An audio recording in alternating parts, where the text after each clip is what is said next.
Welcome to study bus channel. இந்த வீடியோவில் என்ன பார்க்க போகிறோம்னா, பொது அறிவு ரொம்பவே முக்கியமான கொஸ்டின்ஸ் தான் பார்க்க போகிறோம். பாருங்கள், ஃபர்ஸ்ட் கொஸ்டின், ஜான் டால்டன் அணுக்கொள்கையை வெளியிட்ட ஆண்டு 1808. அடுத்தது, காசநோய் டேஸ் பாக்டீரியாவால் ஏற்படுகிறது? Answer mycobacterium டியூபர்குலே.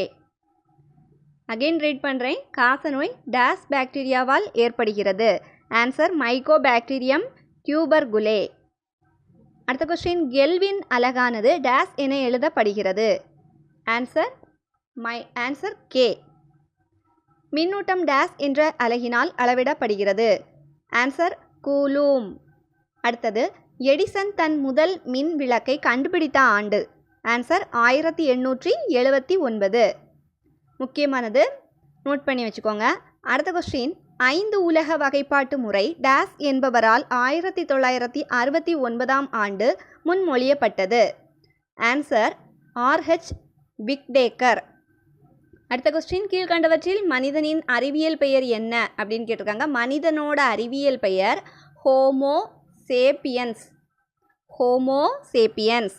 அடுத்தது, ஆடி என்பது எதிரொலிப்பின் மூலம் பிம்பத்தை உருவாக்கும் வளவளப்பான ஒரு சமதள பரப்பு ஆகும் சொல்லியிருக்காங்க. இதுக்கான ஆன்சர் சமதள ஆடி.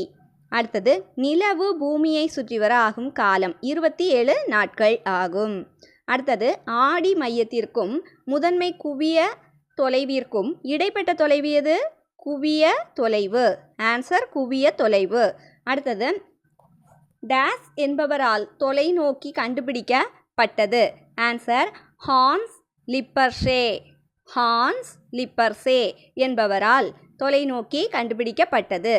அடுத்தது பாருங்க, மின்னோட்டத்தின் SI அலகு என்ன? ஆம்பியர். அடுத்தது, எதிரொலிக்கப்பட்ட கதிர்கள் முதன்மை அச்சில் குவியும் புள்ளி அல்லது முதன்மை அச்சிலிருந்து விரிந்து செல்வது போல் தோன்றும் புள்ளியை என்னன்னு சொல்லுவாங்கன்னா குவியம் அப்படின்னு சொல்லுவாங்க. அடுத்த கொஸ்டின், பொருளின் அளவிற்கான SI அலகு டேஸ்? மோல். பொருளின் அளவிற்கான SI அலகு என்ன? மோல். அடுத்தது, ஒளிச்செறிவின் அலகு என்ன? கேண்டிலா. ஒளிச்செறிவின் அலகு கேண்டிலா. விசையின் விளைவினை டேஸ் எனப்படும் இயற்பியல் அளவை கொண்டு கணக்கிடலாம்? அழுத்தம் எனப்படும் இயற்பியல் அளவை கொண்டு கணக்கிடலாம். ஆன்சர் அழுத்தம். அடுத்தது, விசையின் SI அலகு? ஆன்சர் பார்த்தீங்கன்னா நியூட்டன். விசையோட SI அலகு என்ன? நியூட்டன். அடுத்தது, ஆடி மையத்தையும் வளைவு மையத்தையும் இணைக்கும் நேர்கோடு எது? முதன்மை அச்சு. அடுத்தது பாருங்க, வளிமண்டல அழுத்தத்தை அளவிட உதவும் கருவி பாரோமீட்டர். Answer barometer. அடுத்தது பாருங்க, ஒரு பொருளின் இயக்கத்தை எதிர்க்கும் விசைக்கு டேஸ் என்று பெயர்? ஆன்சர் பார்த்தீங்கன்னா உராய்வு. அடுத்த கொஸ்டின், ஆடியின் பரப்பில் முதன்மை அச்சு ஆடியை சந்திக்கும் புள்ளி என்ன சொல்லுவாங்கன்னா, சந்திக்கக்கூடிய அந்த புள்ளியை என்னன்னு சொல்லுவாங்கன்னா ஆடி மையம் சொல்லுவாங்க. ஆடியின் பரப்பில் முதன்மை அச்சு ஆடியை சந்திக்கும் புள்ளி ஆடி மையம். அடுத்த கொஸ்டின் பாருங்க, டேஸ் ஆடிகள் வளைவு ஆடிகளின் ஒரு வகை ஆகும்? கோளக ஆடி வளைவு ஆடியோட ஒரு வகை.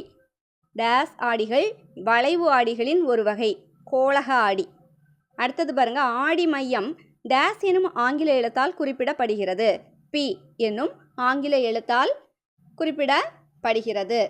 அடுத்தது பாருங்க, நேர்கோடு மையத்தையும் வளைவு மையத்தையும் இணைக்கும் நேர்கோடு முதன்மை அச்சு. ஆன்சர் முதன்மை அச்சு. கோளக மையத்திற்கும் அதன் முனைக்கும் இடைப்பட்ட தொலைவு என்ன? ஆன்சர் பார்த்தீங்கன்னா வளைவு ஆரம். பருப்பொருளின் அடிப்படை அலகு என்ன? அணு. லாஸ்ட் கொஸ்டின், எந்த மூலக்கூறானது ஒரு ஆக்சிஜன் அணு மற்றும் 2 ஹைட்ரஜன் அணுக்கள் இணைப்பினால் உருவாகிறது? ஆன்சர் நீர். இதே மாதிரி இந்த கொஸ்டின்ஸ்லாம் உங்களுக்கு ரொம்பவே யூஸ்ஃபுல்லாக இருந்துச்சுன்னா இதே மாதிரி இப்போ உங்களுக்கு கவர்மெண்ட் எக்ஸாமுக்கு படிச்சுட்ருப்பாங்க இல்லையா, அவங்களுக்கு ஷேர் பண்ணி விட்டுருங்க.